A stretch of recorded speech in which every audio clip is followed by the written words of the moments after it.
کاشانۂ بصیرت ایک ایسا یوٹیوب چینل جس پر ہر قسم کی دینی کتب بالخصوص محروم بصارت افراد کے لیے آڈیو اور ویڈیو فارمیٹ میں دستیاب ہیں اور بالعموم تمام مسلمان برادران و خواہران کے لیے دستیاب ہیں۔ اس لیے آپ سے گزارش ہے کہ بیل آئیکن کو پریس کر کے ہمارے اس چینل کو ضرور سبسکرائب کیجیے تاکہ آئندہ آنے والی ہر کتاب آپ کو بر وقت ملتی رہے۔ کاشانۂ بصیرت، کاشانۂ بصیرت، کاشانۂ بصیرت، کاشانۂ بصیرت۔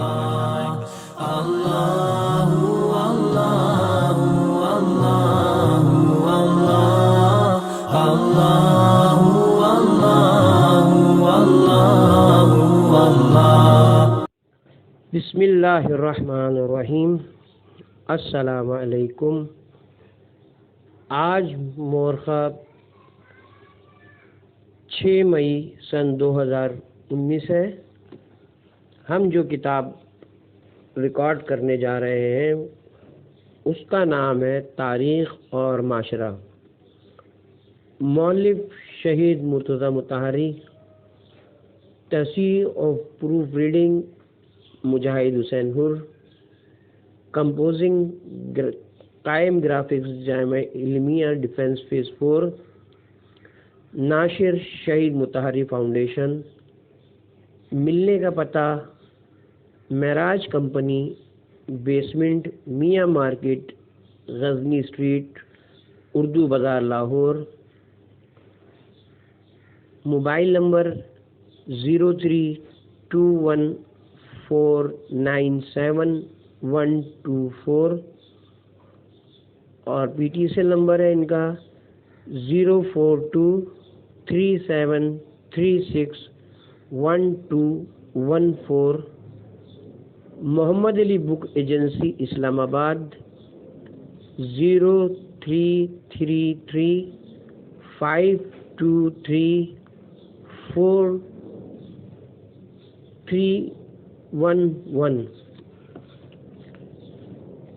کتاب کے کل صفحات ہے 224۔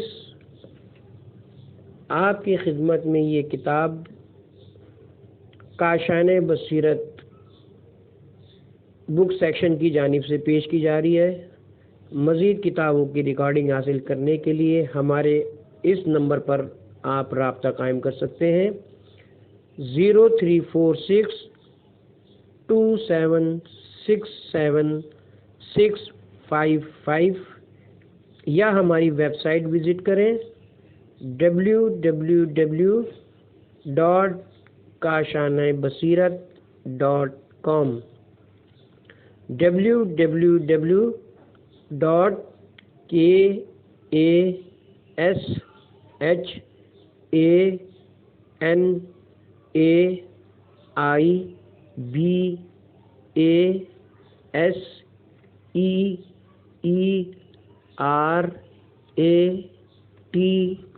kashanebasirat.com۔ اب ہم کتاب کا پارٹ 1 پڑھیں گے۔ عرض ناشر۔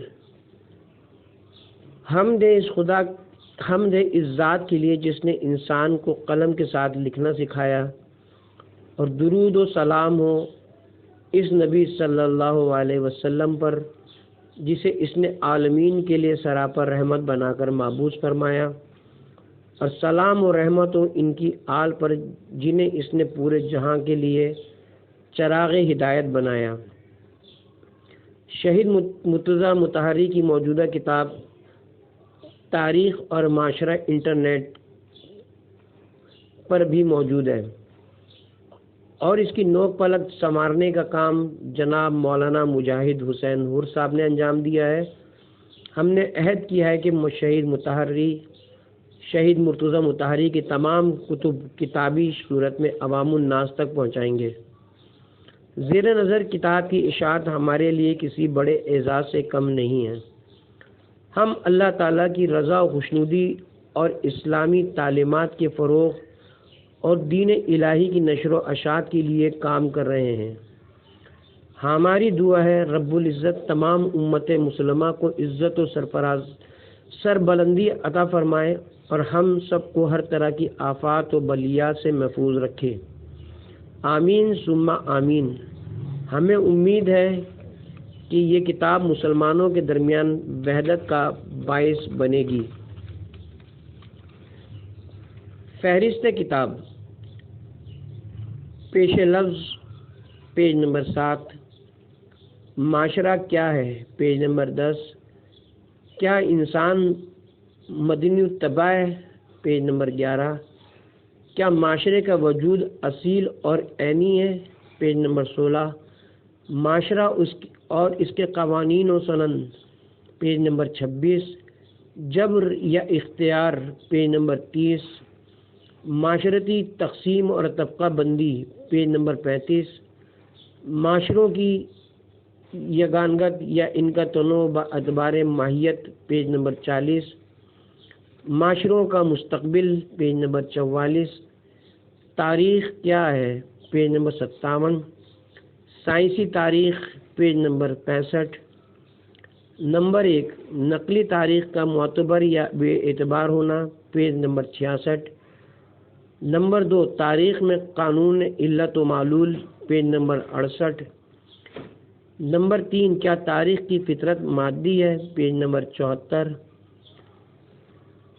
مادیت تاریخ کے نظریے کی بنیاد پیج نمبر 78، نمبر 1، روح پر مادے کا تقدم پیج نمبر 78، نمبر 2، معنوی ضرورتوں پر مادی ضرورتوں کا تقدم پیج نمبر 81، نمبر 3، فکر پر کام کے تقدم کا اصول پیج نمبر 84، نمبر 4، انسان کے انفرادی وجود پر اس کے اجتماعی وجود کا تقدم پیج نمبر 87، نمبر 5، معاشرے کے معنوی پہلوؤں پر مادی پہلوؤں کا تقدم پیج نمبر 92، نتائج پیج نمبر 103، انتقادات پیج نمبر 124، نمبر 1، بے دلیل ہونا پیج نمبر 127، نمبر 2، بانیان مکتب کی تجدید نظر پیج نمبر 128، نمبر 3، بنیاد اور عمارت کے جبری تقاطب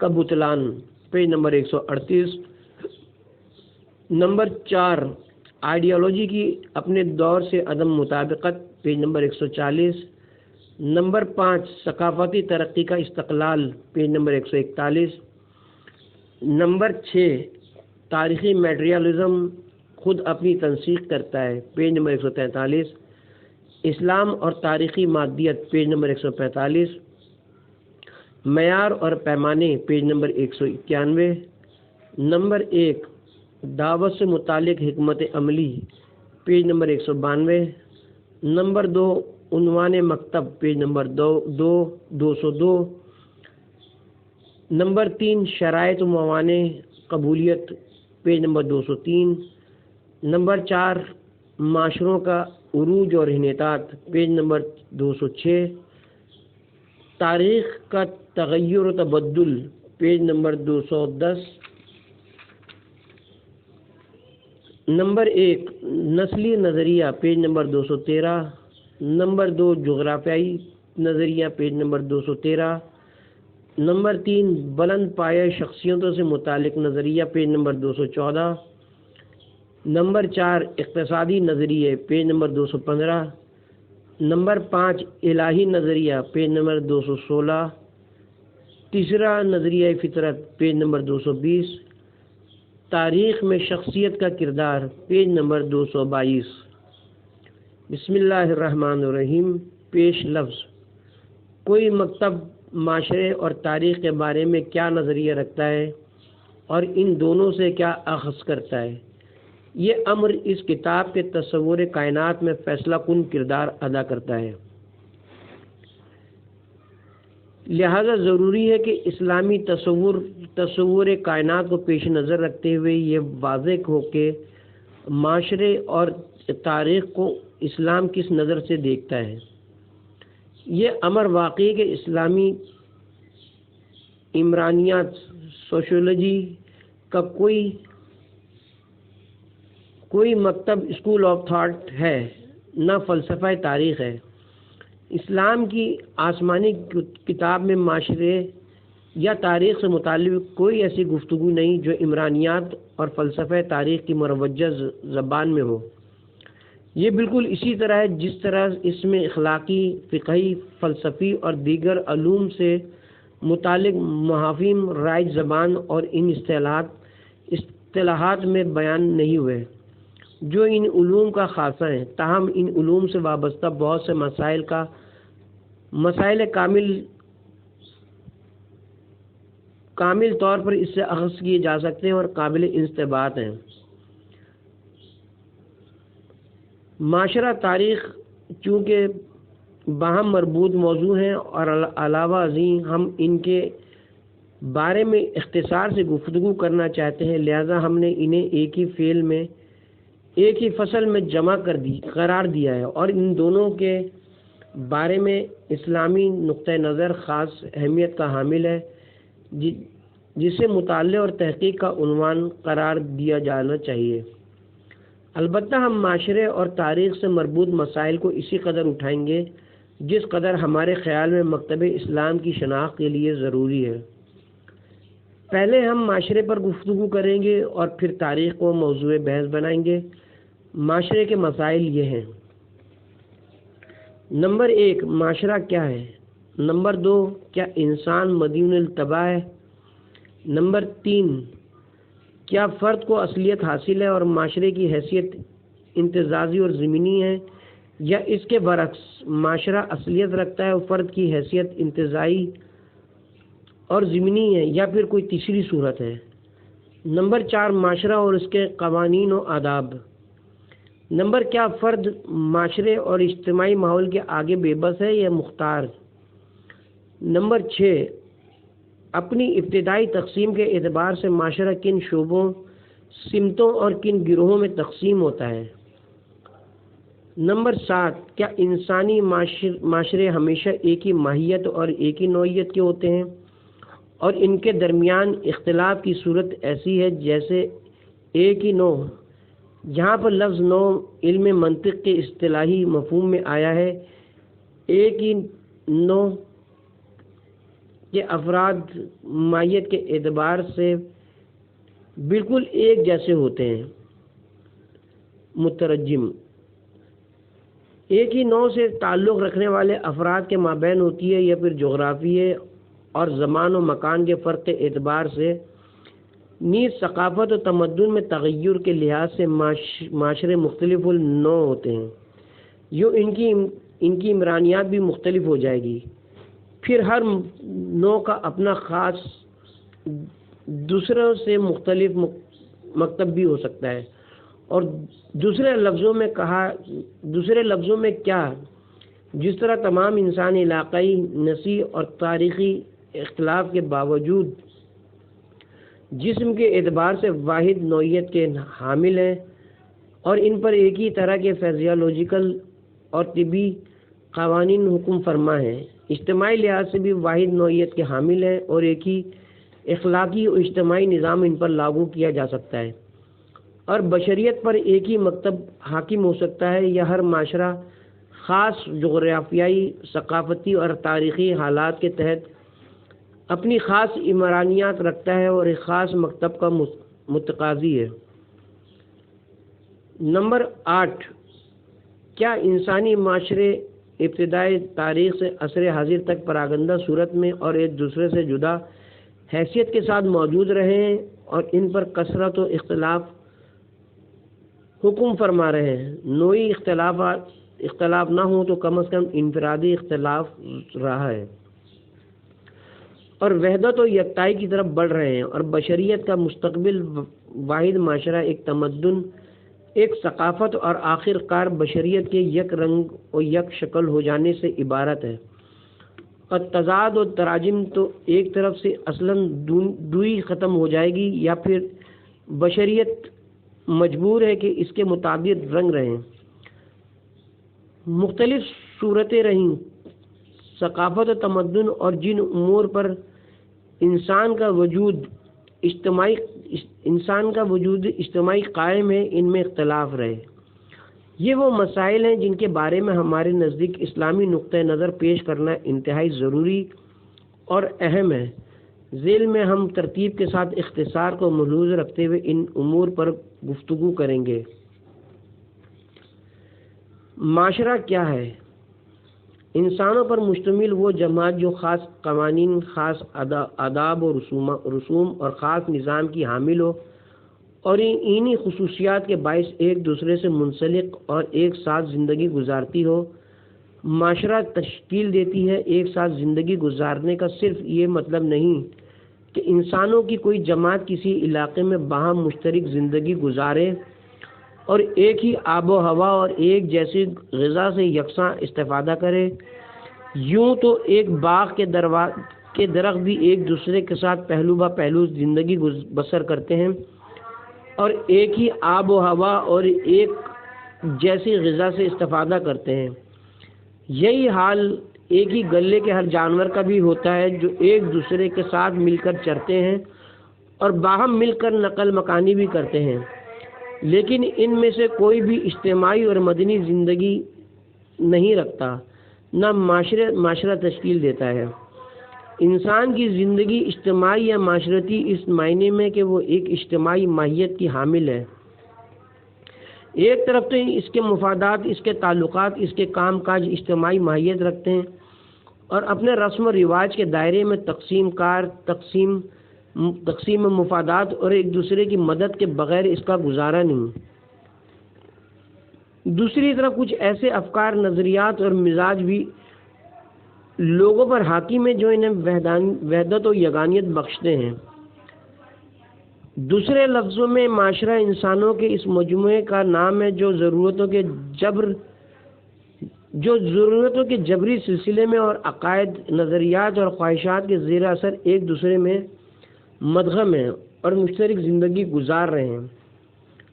مشترک معاشرتی ضرورتوں اور زندگی سے متعلق خصوصی تعلقات نے نوع انسانی کو اس طرح ایک دوسرے سے منسلک کر دیا ہے اور زندگی کو اس طرح وحدت اور یکتائی بخشی ہے جیسے حالت سفر میں کسی گاڑی یا جہاز کے مسافر ہوا کرتے ہیں جو ایک مقصد کی سمت آگے بڑھتے ہیں، ایک ساتھ منزل پر پہنچتے ہیں، ایک ساتھ رہ جاتے ہیں، ایک ساتھ خطرے میں گرتے ہیں اور ان سب کی تقدیر ایک جیسی ہو جاتی ہے۔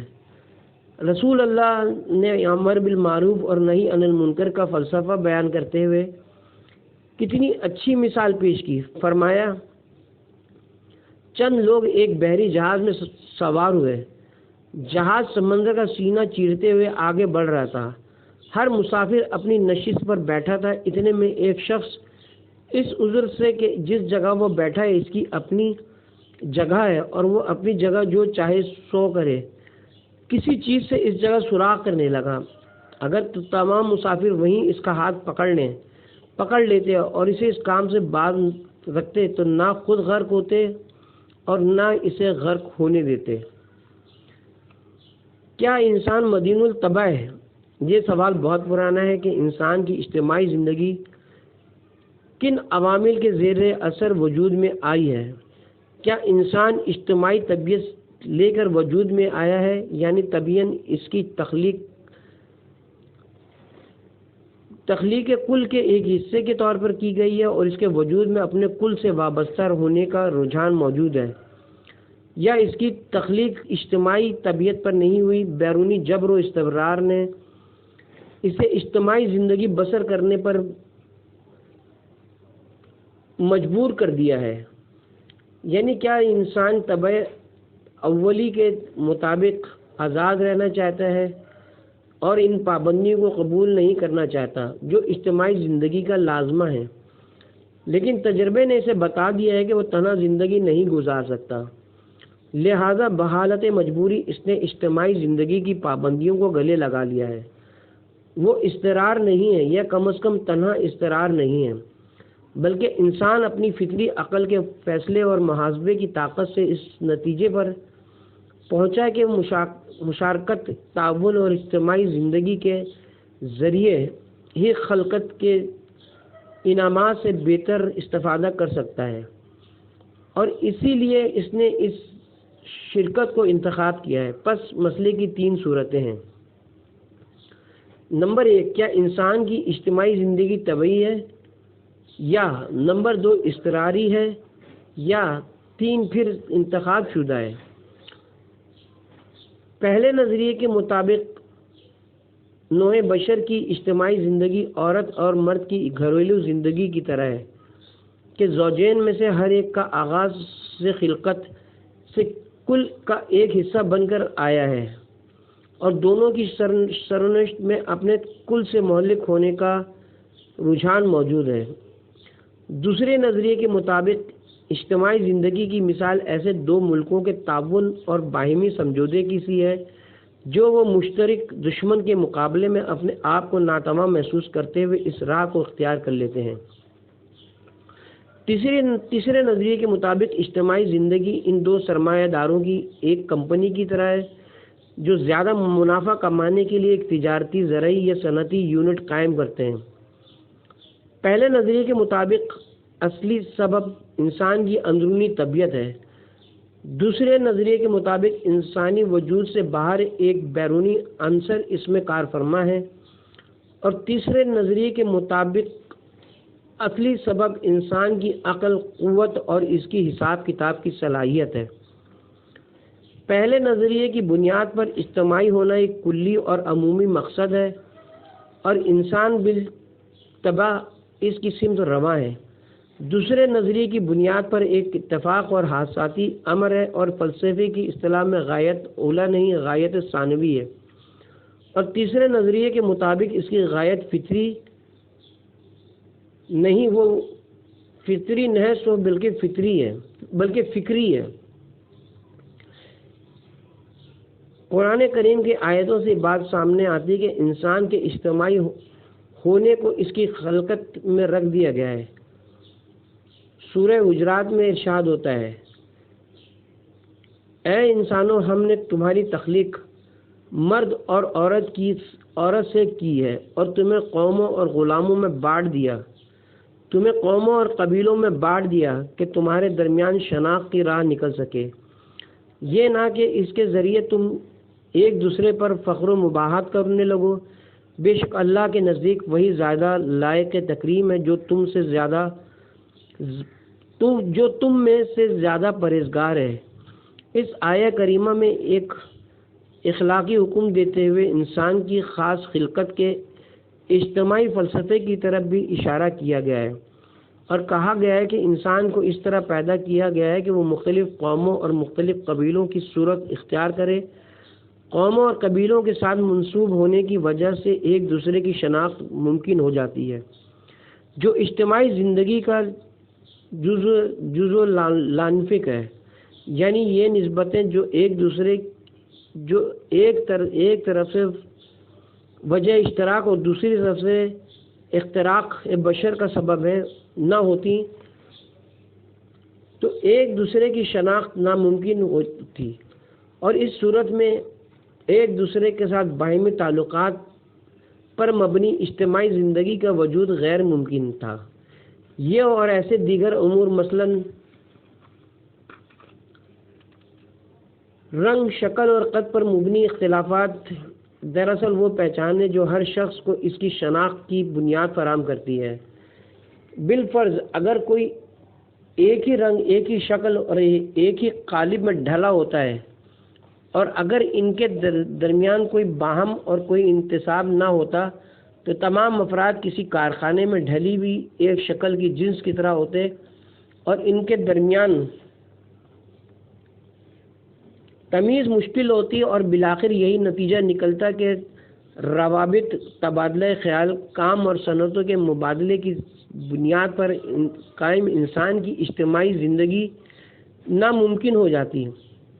پس قوموں اور قبیلوں کے ساتھ منسوب ہونے کی غایت اور حکمت طبعی ہے، اور وہ یہ ہے لوگوں کا ایک دوسرے سے مختلف ہونا اور ان کے درمیان شناخت کی صورت کا پیدا ہونا، جو اجتماعی زندگی کا جز ہے۔ یہ نہ یہ کہ اس کی بنیاد پر ہم اپنی بڑائی، برتری اور تفاخر کا اظہار کریں، جبکہ شرف و کرامت کی بنیاد تو تقوی ہے۔ سورہ فرقان کی آیت نمبر 54 میں ارشاد ہوتا ہے، تمہارا رب وہ ہے جس نے پانی سے بشر کی تخلیق کی اور پھر اسے نسلی رشتے نسبی رابطے والا قرار دیا۔ اس آیہ کریمہ میں بھی نسبی اور سحبی روابط کو جو افراد کو ایک دوسرے سے ملانے اور ان میں پہچان کی علامت بننے کا سبب ہے، ایک ایسے عنوان سے پیش کیا گیا ہے کہ یہ اصل خلقت کی غایت کلی اور حکمت ہے۔ سورہ مبارکہ زخرف کی آیت نمبر 22 میں ارشاد ہوتا ہے، کیا یہ لوگ تیرے رب کی رحمت کو تقسیم کرتے ہیں؟ کیا خلقت سے متعلق امور انہیں سونپ دیے گئے ہیں کہ جسے چاہے دیں اور جسے چاہے نہ دیں؟ ہم نے استعداد پر مبنی وسائل اور ذرائع معاشی کو دنیاوی زندگی میں ان کے درمیان بانٹ دیا ہے اور بعض کو بعض پر صلاحیتوں اور وسائل کے اعتبار سے برتری دی ہے تاکہ اس ذریعے سے بعض کو مسخر کریں اور اس طرح طبعی طور پر ایک دوسرے کی تسخیر ہو، اور یقیناً تیرے پروردگار کی رحمت نبوت نعمت اس چیز سے بہتر ہے جسے وہ جمع کر رہے ہیں۔ ہم نے انہی الہی تصور کائنات میں توحید پر گفتگو کرتے ہوئے اس آیہ مبارکہ کا مقصود واضح کیا تھا، جسے یہاں ہم تکرار نہیں کریں گے، تاہم بطور خلاصہ عرض کریں گے کہ اس آیہ سے معلوم ہوتا ہے کہ انسان سب کے سب یکساں صلاحیت اور یکساں وسائل کے ساتھ خلق نہیں کیے گئے، اور اگر ایسا ہوتا تو ہر کوئی وہی کچھ کرتا جو دوسرے کے پاس ہے۔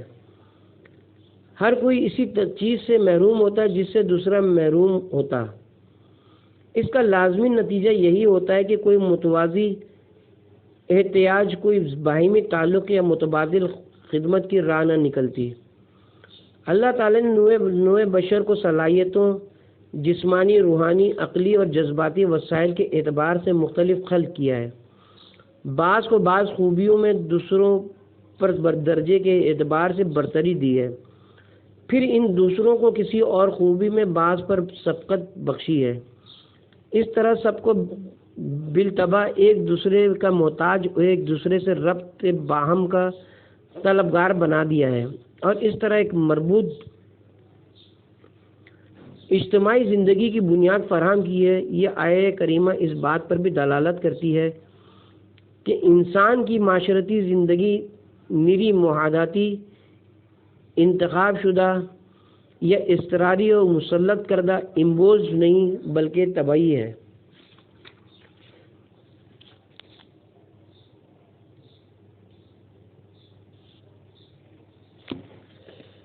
کیا معاشرے کا وجود اصیل اور عینی ہے؟ معاشرہ افراد کے مجموعے سے مرکب ہے، افراد نہ ہو تو معاشرہ بھی نہیں ہوتا۔ اب ہم اس بات کا جائزہ لیں گے کہ معاشرے کے افراد کی ترکیب کس طرح کی ہے۔ اس سلسلے میں کئی نظریات قابل ذکر ہیں۔ مثلاً الف، معاشرے میں افراد کی ترکیب اعتباری ہے، یعنی حقیقت میں کوئی ترکیب عمل میں نہیں آئی۔ حقیقی ترکیب تو اس صورت میں وقوع پذیر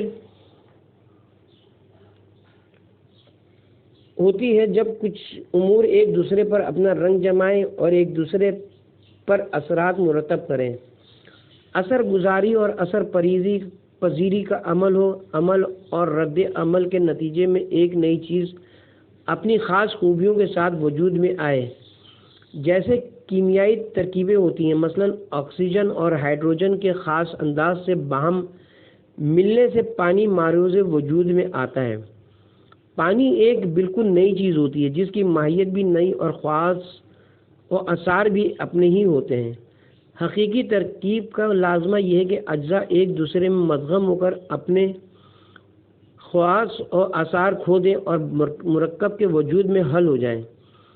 انسان اپنی اجتماعی زندگی میں ہرگز یوں ایک دوسرے کے ساتھ مدغم نہیں ہوتا، اور لوگ معاشرے میں انسان و العقل کی حیثیت سے حل نہیں ہوتے۔ یہی وجہ ہے کہ معاشرہ کوئی اصیل عینی اور حقیقی وجود نہیں رکھتا، بلکہ اس کا وجود اعتباری اور امتزاجی ہوتا ہے۔ اصیل عینی اور حقیقی وجود رکھنے والی چیز فرد ہے اور بس۔ لہذا انسانی زندگی اگرچہ معاشرے میں ایک اجتماعی شکل اور اجتماعی ماہیت کی حامل ہے، لیکن معاشرے کے افراد معاشرے کے عنوان سے ایک حقیقی مرکب کی صورت اختیار نہیں کرتے۔ معاشرہ طبعی مرکبات کی طرح حقیقی مرکب نہیں ہے، بلکہ صناعی مرکب ضرور ہے۔ صناعی مرکب اگرچہ طبعی نہیں ہے، لیکن مرکب حقیقی ہی کی ایک قسم ہے۔ صناعی مرکب کی مثال ایک مرتب الاجزاء مشین کی سی ہے۔ طبعی مرکب میں اجزاء ایک تو اپنی حیثیت کھو کر کل میں جذب ہو جاتے ہیں، دوسرے ان کا اپنا جداگانہ اثر بھی بالطبع اور بالجبر ہوتا ہے، لیکن صناعی مرکب میں ان کی ہویت باقی رہتی ہے، لیکن جداگانہ اثر باقی نہیں رہتا۔ اجزاء ایک خاص ترکیب کے ساتھ ایک دوسرے سے مربوط ہو جاتے ہیں اور ان کے اثرات بھی آپس میں پیوستگی اختیار کر لیتے ہیں۔ اس کے نتیجے میں ایسے اثرات مرتب ہوتے ہیں جو علیحدہ حیثیت میں اجزاء کی مجموعی اثار نہیں ہوتے۔ مثلا ایک گاڑی سامان یا افراد کو ایک معین رفتار سے ایک جگہ سے دوسری جگہ لے جاتی ہے، حالانکہ یہ کام اس کا کوئی ایک جز نہیں کر سکتا اور نہ ہی اس کے اجزاء سب جدا جدا تھے، تو مربوط ہونے سے پہلے مجموعی طور پر ایسا کر سکتے تھے۔ موٹر گاڑی کی ترکیب میں اجزاء کے درمیان جبری ارتباط اور جبری تعاون کار فرما ہے، لیکن ہویت کل میں ہویت اجزاء کے جذب کا یہ مقام نہیں، بلکہ یہاں کل جز سے ہٹ کر کوئی مقام نہیں رکھتا۔ کل اجزاء کے مجموعے اور ان کے درمیان ایک خاص رابطے سے عبارت ہے۔ معاشرہ بھی یوں ہی ہے۔ معاشرہ بنیادی اور فرعی شعبوں اور پہلوؤں سے تشکیل پاتا ہے۔ یہ شعبے اور وہ افراد جو ان شعبوں سے وابستہ ہیں سب ایک دوسرے سے وابستہ ہیں اور سب ایک دوسرے میں پیوستہ ہیں۔ ثقافتی، مذہبی، اقتصادی، سیاسی، عدالتی یا ترتیبی غرض جس شعبے میں بھی کوئی تغیر و تبدیل ہو، اس کا اثر دوسرے شعبوں پر پڑتا ہے۔ اجتماعی زندگی یوں معروض وجود میں آتی ہے جیسے ایک پوری گاڑی ہوتی ہے، بغیر اس کے کہ معاشرے یا شعبوں کے افراد معاشرے کی اجتماعی شکل میں اپنی ہویت و حیثیت کھو دیں۔ معاشرہ طبعی مرکبات جیسا ہی ایک حقیقی مرکب ہے، لیکن یہ قلبی تعلقات، افکار، عواطف، ارادوں اور چاہتوں کی ترکیب سے بنتا ہے، یعنی یہ تمدنی ترکیب ہے، جسموں اور بدنوں کی ترکیب نہیں۔ جس طرح مادی عناصر ایک دوسرے پر اثرات قائم کر کے ایک نئی چیز ظہور میں لانے کی بنیاد فراہم کرتے ہیں، اور یہ اصطلاحاً اہل فلسفہ مادہ کے اجزاء کا ایک دوسرے میں اور ایک دوسرے پر تاثر اور عمل اور رد عمل قائم کر کے ایک نئی شکل کی استعداد حاصل کرتے ہیں، اور اس ترتیب سے ایک نیا مرکب ظہور میں آتا ہے اور اجزاء ایک نئی ہویت کے ساتھ اپنی زندگی کو جاری رکھتے ہیں۔ اسی طرح انسان بھی فطری اور عالم طبیعت سے حاصل کی ہوئی دولت کے ساتھ معاشرتی زندگی میں قدم رکھتا ہے اور روحانی طور پر ایک دوسرے میں مدغم ہو جاتا ہے، اور اس طرح وہ ایک جدید روحانی ہویت کے ساتھ گویا اجتماعی حیات کی صورت پاتا ہے۔ اور یہ ترکیب خود اپنے طور پر ایک طرح کی طبعی ترکیب ہے کہ جس کے لیے کوئی مثل و نظیر ڈھونڈنا مشکل ہے۔ یہ ترکیب اس اعتبار سے کہ اجزاء ایک دوسرے پر عینی اثرات مرتب کرتے ہیں اور ایک دوسرے کے عینی تغیر کا سبب بنتے ہیں اور ایک نئی ہویت اختیار کرتے ہیں، ایک طبعی اور عینی ترکیب ہے، لیکن اس اعتبار سے کہ کل اور مرکب ایک حقیقی اکائی کے عنوان سے وجود پذیر نہیں ہوتے۔ یہ دیگر طبعی مرکبات سے مختلف ہے، یعنی باقی تمام طبعی مرکبات میں ترکیب ترکیب حقیقی اس لیے کہ ان میں اجزاء ایک دوسرے پر حقیقی اثرات قائم کرتے ہیں اور افراد کی ہویت کچھ اور طرح کی ہویت ہو جاتی ہے۔ نیز خود مرکب ایک حقیقی اکائی ہوتا ہے، یعنی یہاں خالصاً یگانہ ہویت موجود ہے اور کثرت اجزاء نے وحدت کل کی صورت اختیار کر لی ہے، جبکہ افراد اور معاشرے کی ترکیب حقیقی ترکیب اس لیے کہ یہ اثر اندازی اور اثر پذیری اور عمل اور رد عمل واقعی طور پر رونما ہوتے ہیں، اور اجزائے مرکب یعنی معاشرے کے افراد نئی صورت اور نئی ہویت سے ہمکنار ہوتے ہیں، لیکن کسی طرح بھی کثرت وحدت میں نہیں بدلتی، اور ایک حقیقی اکائی کے طور پر انسان الکل وجود میں نہیں آتا کہ کثرتیں اس میں حل ہو جائیں، بلکہ انسان الکل افراد کا